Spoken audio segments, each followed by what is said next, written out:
코로나19 확산세가 좀처럼 꺾이지 않으면서 전국적인 대유행 우려가 이어지고 있습니다. 이런 가운데 오늘부터 강화된 사회적 거리두기 조치가 시행되는데요. 늘고 있는 확진자 수에 부족한 병상을 늘리는 조치도 시작됩니다. 취재 기자와 이야기 나눠보겠습니다. 엄하은 기자 나왔습니다. 기자, 우선 사회적 거리두기가 보다 강화된다고 하는데 어떤 점이 달라지나요? 네, 수도권 내 고위험 시설의 영업이 중단됩니다. 앞서 정부가 고위험 시설로 지정한 곳은 유흥주점, 실내 집단 운동시설, 대형학원 등 모두 12개 시설인데요. 오늘부터는 결혼식장 내 뷔페와 PC방도 고위험 시설로 지정돼 관리됩니다. 정세균 국무총리는 서울, 경기, 인천에서 실내 50인 이상, 실외 100인 이상이 대면으로 모이는 모든 모임 등이 원칙적으로 금지된다고 설명했는데요. 특히 수도권 소재의 교회는 비대면 예배만 허용한다고 강조했습니다. 네, 그리고 경기도에서는 아예 마스크가 의무화됐죠. 네, 경기도는 모든 도민과 방문자에게 마스크 착용을 의무화하는 행정명령을 내렸습니다. 주민을 대상으로 한 마스크 착용 의무화 조치는 지난 5월 대구시에 이어 두 번째인데요.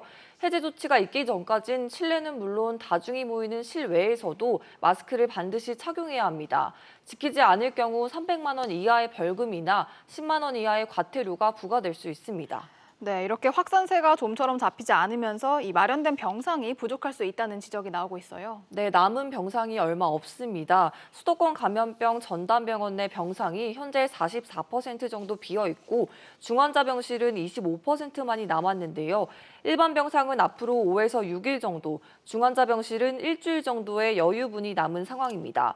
문제는 확산세가 심상치 않아 현재 남은 병상이 금세 가득 찰 수도 있다는 겁니다. 정부에서 어떤 방식으로든 좀 대응이 나와야 할 것 같은데요. 네, 정부는 오늘부터 태릉선수촌에 생활치료센터를 마련해 운영하기로 했는데요. 이외에도 수도권에 생활치료센터 5곳을 추가로 열 예정입니다. 이렇게 되면 수도권에선 병상 500개 정도가 추가되는데요. 충청과 강원도까지 합치면 1,800개 병상을 더 확보할 수 있습니다.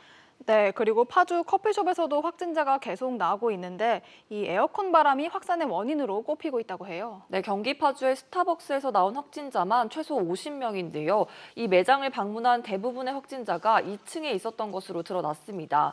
최초 전파자로 추정되는 확진자가 2층 에어컨 바로 앞에 앉아 있었던 것만큼 보건당국은 에어컨 바람을 통해 전파된 것으로 추정하고 있습니다.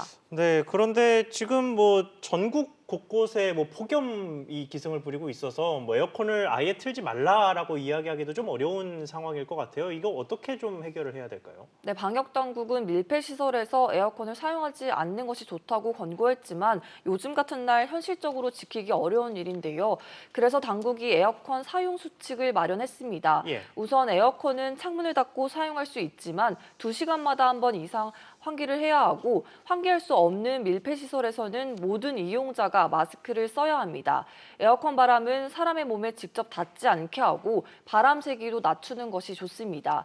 또 에어컨과 선풍기를 함께 사용하면 공기재순환을 유발하므로 가급적 자제해야 합니다. 네, 엄 기자 잘 들었습니다.